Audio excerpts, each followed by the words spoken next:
నమస్తే, ఇలా ఉన్నారు అందరు బాగున్నారు అనుకుంటున్నా. Welcome to Akshar blogs. అన్న ఈరోజు మంగళవారం అన్న. ఈరోజు మార్నింగ్ వెళ్ళిన 8 గంటలకి. అయినా మన దగ్గర పర్మిషన్ ఉండదు, మీకు తెలుసు మా ఏరియాలో. కాకపోతే ఫస్ట్ బుకింగ్ మనకైతే దొరికింది ఇక్కడ మైలాదేవిపల్లి నుంచి కోశామైల్ దొరికింది. తీసుకున్నా, ఏది పడితే అది తీసుకున్నాం. ఫస్ట్ మా ఇంటికి ఈ లొకేషన్ నుంచి వెళ్ళాలి కాబట్టి ఓల్డ్ సిటీ కూడా వెళ్ళాను కదా, పికప్ చేసిన. గోషామైల్ కనిపించింది, కథం పికప్ చేసిన. హైలైట్ ఏంటంటే దాని తర్వాత ఇంకో బుకింగ్ వచ్చింది, అది ఇంకా హైలైట్. ఫస్ట్ ఈ బుకింగ్ అయిపోయింది మనకి 13 కిలోమీటర్స్ అయింది. యూపీసీలో ర్యాపిడోలో వచ్చిందన్న. ఓలా అయితే మనకి అది బ్యాలెన్స్ పెండింగ్ ఉంది కాబట్టి నేను కూడా రీఛార్జ్ చేపిస్తలేను. అది చేపిస్తే ప్లస్ పాయింట్ అన్న నాకు, ఎందుకంటే ఓలా నుంచి కొద్దిగా నాకు ఇంటికి నుంచి కొద్దిగా బుకింగ్ దొరుకుతాయి. అది చేపిస్తలేదు, చూద్దాం రేపు వెళ్ళి దాన్ని మళ్ళీ ఆన్ చేద్దాం. 13 కిలోమీటర్స్ ఉండేనా, 45 మినిట్స్ పట్టింది. 248 రూపీస్ టోటల్ అని. ఇది 10 కిలోమీటర్ 18 రూపీస్ పడ్డది. ఇది ర్యాపిడోలో. ఇంకా సెకండ్ బుకింగ్ చెప్పాలన్నా, ఇక మంగళాట అంట, నాకు తెలియదు. అది చేసుకున్నా, బంజారాల్స్ అని చూపించింది 5-6 కిలోమీటర్ అని చెప్పి పోయినా. నా దూల్పేట గల్లీ మొత్తం పోయినా. ఈ చెప్తున్నా, దూల్పేటలో గల్లీలో మేము గణేష్ని ఎక్కడైతే కొంటున్నానో అక్కడ ఆ గల్లీ లోపల ఉందా అమ్మది ఒక మేడంది. పికప్ చేసుకున్న తర్వాత బంజారాల్స్ మేడం రూట్ వేరే చెప్పింది. ఆ వేరే రూట్ ప్రకారమే పోయినా. మామూలుగా మన రూట్లో పోతే మాది ఏదో లొకేషన్ చూపిస్తున్న ఆ రూట్లో పోతే కొంచెం తొందరగా అయ్యి ఉండొచ్చు. కాకపోతే మన రోడ్డు బాగాలేదో ఏందో మేడం ఏమన్నది, ఇక్కడ నుంచి కదా పక్క నుంచి వేరే రూట్ తీసుకోమని చెప్పింది. సరే రోడ్డు తీసుకుపోతే మనకి 6 కిలోమీటర్ 7 కిలోమీటర్స్ వచ్చిందన్న. మనకి దాంట్లో చూపిస్తలేదు. అది 30 మినిట్స్ పట్టింది మ్యాక్సిమం. ఎందుకంటే మొత్తం తెలుసుగా మీకు ఇక ఎట్లా ఉంటుంది ఓల్డ్ సిటీ మొత్తం. ఎక్కడికి డ్రైనేజ్ ఉన్నాయి కదా, అవి తొవ్విది ఉంది. మెల్లగా చూసి నడిచినాం, ఠక్ టుక్ అన్నీ తెలుసుగా ఎట్లా వస్తారు మన అందరూ. అది ఇక 30 మినిట్స్ అయితే టైం పట్టింది. ఇక అనవసరంగా తీసుకున్నాను ఆయన. ఎక్కడ దాకా నాకు టెన్షన్ ఉండే, మన నాంపల్లి దాకా వచ్చిన దాకా, నాంపల్లి వచ్చినా మాస్టర్ టైం దగ్గర పోయేదాకా టెన్షనే. అది 137 రూపీస్ వచ్చింది దానికి.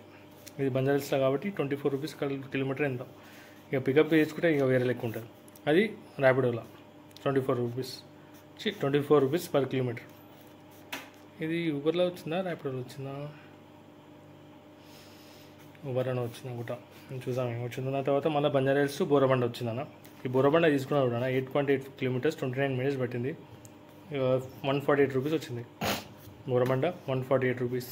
ఆ నుంచి మళ్ళీ మాసప్ ట్యాంక్ 29 కిలోమీటర్స్ అన్న. 8.8 29 మినిట్స్ పట్టింది, 148 రూపీస్ టోటల్ రన్నింగ్. మళ్ళీ Masab Tank to Motinagar 12 kilometres 40 minutes పట్టింది, 244 రూపీస్ పర్ కిలోమీటర్ 20 రూపీస్. మళ్ళీ మోతీనగర్ టు మియాపూర్ వచ్చింది 16 కిలోమీటర్స్ 55 మినిట్స్ ఎంత పట్టింది, లేట్ అయింది. 279 రూపీస్ వచ్చింది. ఇది ర్యాపిడోలో పైది. ఇంకా ఇది కాకపోతే ఇక్కడ మియాపూర్ పోగా నాకు ఏందో తెలియదనా, హెల్త్ బాగాలేనట్టు మొత్తం. ఇంట్లో జ్వరం వస్తే ఇట్లా వీక్ అయిపోతాం అట్లా అనిపించింది. ఏం చేసినా ఇక ఎయిర్పోర్ట్ లొకేషన్ అయితే పెట్టుకుని ఉన్నా. వస్తున్నాయి బుకింగ్లు, కానీ నేను రేట్ చూడలేదు. ఆ రేట్ చూస్తలే ఇది పికప్ చేయకపోతున్నాయి. పికప్ చేసుకున్నా, అత్తాపురం అనగానే పికప్ చేసుకున్న తర్వాత ఇప్పుడు చూసిన నేను పర్ కిలోమీటర్ ఎంత వచ్చిందో. ఇప్పుడు మామూలుగా రాసుకుంటా కదా, ఇప్పుడు చూస్తే పర్ కిలోమీటర్ 10 రూపాయలు ఇచ్చిండు వాడు. 30 కిలోమీటర్స్కి 325 రూపీస్ ఇచ్చిండు, నియర్ బై 30 కిలోమీటర్స్కి. ఏంది నాకు అర్థం అసలు. నేను పికప్ చేయకపోతున్నాయి అసలు నాకు ఆ లొకేషన్. ఎందుకంటే అది ఎట్లా అయిపోయింది అంటే, ఇప్పుడు లేచిన అదే అది వచ్చి 3 గంటలకు 1 అయితే ఇప్పుడు లేచిన ఫుల్ హెడ్ఏక్. మళ్ళీ ఎందుకో ఏమో టైంకి తినకపోతే అట్లనే అవుతాను. అందుకే చెప్తాను, దయచేసి టైంకి తినండి అన్న. మీరు మాత్రం టైంకి తినలేరు అనుకోండి, ఈ చాలా ప్రాబ్లం. ఇంకా బయట ఫుడ్ అయితే, ఆయిల్ ఫుడ్ అయితే అవాయిడ్ చేయండి. వేరే ఫుడ్ మీల్స్ ఇట్లా తినండి, కానీ మ్యాక్సిమం ట్రై చేయండి. నాన్ వెజ్ తినకుండా ట్రై చేయండి. నాకు కూడా ఫేవరెట్ చికెన్, కానీ ఇక లేదన్న బయట మనం ఎంతైతే అనుకుంటున్నాం నీట్నెస్ అయితే లేదు. మామూలుగా వెజ్ తింటే బాగుంటుంది. వెజ్లో కూడా ఏం బాగాలేదు, కాకపోతే ఒక పాటికి 10%లో 100%లో ఒక 20% అయినా బాగుంటాయి. 20-30% అది కొద్దిగా పర్వాలేదు ఈ నాన్ వెజ్ కన్నా. నాన్ వెజ్ మళ్ళీ దారుణంగా ఉన్నాయన్నా, జాగ్రత్త. ఏదైతే నాన్ వెజ్ ప్రియులు ఉన్నారో వాళ్ళకి చెప్తున్నాను, దయచేసి ఒక దగ్గర నీట్నెస్ ఉంటేనే తినండి. కాకపోతే అది ఏం చెప్పలేము నాన్ వెజ్ గురించి. నేను చెప్పా, ఇక నాకు కూడా నాన్ వెజ్ అంటే పిచ్చే ప్రేమ, కానీ ఈ మధ్య చూస్తుంటే పిచ్చెక్కిపోతుందా. ఎందుకంటే మనం పెడుతుంది సంపాదిస్తుంటే మన ఆరోగ్యాన్ని గురించి మనం చూసుకోకపోతే వేస్ట్ అన్న. సంపాదించింది మనం ఇప్పుడు పెట్టాం, ఫ్యూచర్లో పెడతాం. అది దాని గురించి నేను చెప్తున్నా. ఎంత పాసిబుల్ ఉంటే అంత పాసిబుల్ నాన్ వెజ్ని కొద్దిగా అవాయిడ్ చేయండి. బయట ఇంట్లో అయితే తెచ్చుకొని తింటే అది వేరే, కానీ బయట మాత్రం అవాయిడ్ చేయండి. ఓకేనా. అది పీజీఆర్ మైయాపూర్ నుంచి నాకు వచ్చింది 29 కిలోమీటర్స్, 1 hour 3 minutes పట్టింది. ఇక్కడ ప్రాబ్లం ఏమైందంటే నేను నర్సింగ్ నుంచి కట్టుకుంటాను యాక్చువల్లీ. ఒక కాల్ రాగానే ఇంటి కాల్ రాగానే అది మర్చిపోయి తీసుకున్నా, స్ట్రేట్ చేసుకున్నా. అరే అమ్మ నాకు అర్థం కాలేదు, ఎక్కువ తీసుకోతుంది. నేనేమో ఆ బండ్లో కూడా రింగ్ రోడ్ ఉంటుంది చూసినా, అక్కడ నుంచి క్యాలిక్యులేషన్ చేసుకుంటున్నా. ఆయన అప్పటికే చెప్పిన ఇక్కడ నుంచి కాదు బాబు అక్కడి నుంచి అని చెప్పి అప్పటికి వెళ్ళిపోయినా. ఇక దిగేటప్పుడు చెప్తున్నాను నాకు 20 రూపాయలు ఎక్కువ పెట్టినావు అని చెప్పి. అయినా సార్ పర్వాలేదు సార్, మీరు అమౌంట్ ఇవ్వకదా అని చెప్పిన. ఇట్లా చెప్పాను, ఆ 20 రూపీస్ కట్ చేసుకుని ఇవ్వండి సార్, ప్రాబ్లం లేదని చెప్పిన. ఎందుకంటే నా తప్పు ఆడ యాక్సెప్ట్ చేస్తున్నాను, ఎందుకంటే చూసుకోలేదు, అది చూసుకోకుండా చూసుకోకుండా డైరెక్ట్ వెళ్ళిపోయినా కాబట్టి చెప్పిన. సార్ కట్ చేసుకోండి సార్, ఏం ప్రాబ్లం లేదు ఇచ్చేస్తాను. లేదు ఉండను అని చెప్పి. అది 325 వచ్చింది. ఆ నుంచి చెప్తున్నా హెడ్ఏక్, ఫుల్ హెడ్ఏక్. ఇప్పటికి హెడ్ఏక్ క్యాప్ వల్ల అవుతుందో మరి దేని వల్ల అవుతుందో తెలియదు. టైట్ పెట్టుకుంటే దానికి ఇట్లా బిగించుకున్నట్టు అవుతుంది. చూసాం ఏమవుతుందని. కాకపోతే ఈరోజు అయితే రన్నింగ్ అయితే చేయలేను. నిన్న సాయంత్రం వెళ్ళి నేను కొన్ని వీడియో పెట్టినా కదా, నిన్న కొట్టినా, మళ్ళీ రాత్రి వెళ్ళినా 8 గంటలకి 7 గంటలకి అట్లా వెళ్ళినా, 7:30కి. ఎందుకంటే అప్పుడే ట్రాఫిక్ తగ్గుతుంది కొద్దిగా అని వెళ్ళినా. 3 ట్రిప్లు కొట్టినా. మన ఇంటికా నుంచి ఇక్కడ హనుమాన్ నగర్ ఇక్కడ ఉంది కదా, నాగూల్ సైడ్,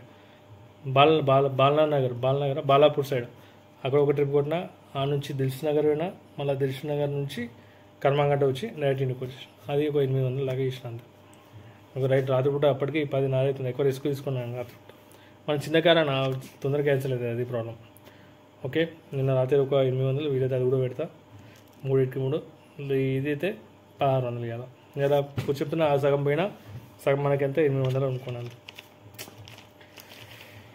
పెట్టాలి, కంటిన్యూ అయితే పోవాలి. క్యా బేటా?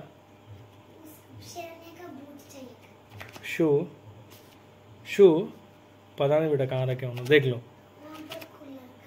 देख बेटा. అది ఈరోజు అయితే 1600 మైనస్ 800 అది. ఓకేనా, చూద్దాం రేపు ఏమవుతుంది అనేది. రేపైతే నేను కావాలనుకుంటున్నా, చూద్దాం రేపు ఏమైతే. కాకపోతే రేపు మ్యాచ్ ఉందన్న. మన మ్యాచ్ అంటే మన క్రికెట్ అంటే పిచ్చి. చూద్దాం తొందరగా చూసుకున్నా. చెప్తున్నా కదా క్రికెట్ అంటే, చెప్తున్నా ఎంత పిచ్చి అంటే అంత పిచ్చి నాకు. దాని నుంచి ఇక తొందరగా ఏజెంట్ పై ఎట్లా 8 గంటలకు ఉంది మ్యాచ్ అనుకో. కాకపోతే మనకు ఆతురత ఎక్కువ. వస్తే 5 గంటల వరకు వచ్చి వేసుకుని వద్దాం అనుకుంటున్నాం. చూద్దాం ఏమవుతుందా. సరేనా, పెడితే పెద్ద స్క్రీన్లో చూస్తే మజా వస్తుంది. కానీ పెడతారో పెట్టారో మన దగ్గర హైదరాబాద్లో. పెడితే కనుక నాకు కామెంట్లో పెట్టినా, మేబీ ఫ్రెండ్స్తో పాటు చూస్తాను. ఓకేనా, బాయ్. నిన్న మన అన్న కలిసినా, ఇంకో అన్న నాకు స్క్రీన్ షాట్ పెట్టిండు సిఎన్జి వెహికల్స్. అది వీలైతే మీకు పెడతా. సిఎన్జి కార్డ్స్ ఏ మోడల్ ఎంతెంత మైలేజ్ ఇస్తుందని పెట్టిండు. మంచి ఇన్ఫర్మేషన్ అనుకుంటా. థ్యాంక్ యూ అలా పెట్టినందుకు. కాకపోతే మళ్ళీ దాని కింద ఒక కామెంట్ పెట్టినాను, మళ్ళీ సేఫ్టీ గురించి చెప్పమన్నా, సేఫ్టీ గురించి చెప్పండి సార్ అని చెప్పి. అన్నిటికీ 0 రేటింగ్ అంట. అది సిఎన్జిది అది ఉన్నా. కొద్దిగా ఆలోచించి తీసుకోండి. వల్ల ఏదైనా తీసుకుంటే కానీ మనం సంపాదిస్తున్నాం, మన గురించి దాని గురించి ఆలోచించి తీసుకోండి. ఓకేనా, మైలేజ్ కాకుండా సేఫ్టీ కూడా ఆలోచించండి. ఓకేనా, బాయ్, టేక్ కేర్. ప్లీజ్ జాగ్రత్త ఉండండి, సేఫ్గా డ్రైవ్ చేయండి, స్లోగా డ్రైవ్ చేయండి. బాయ్.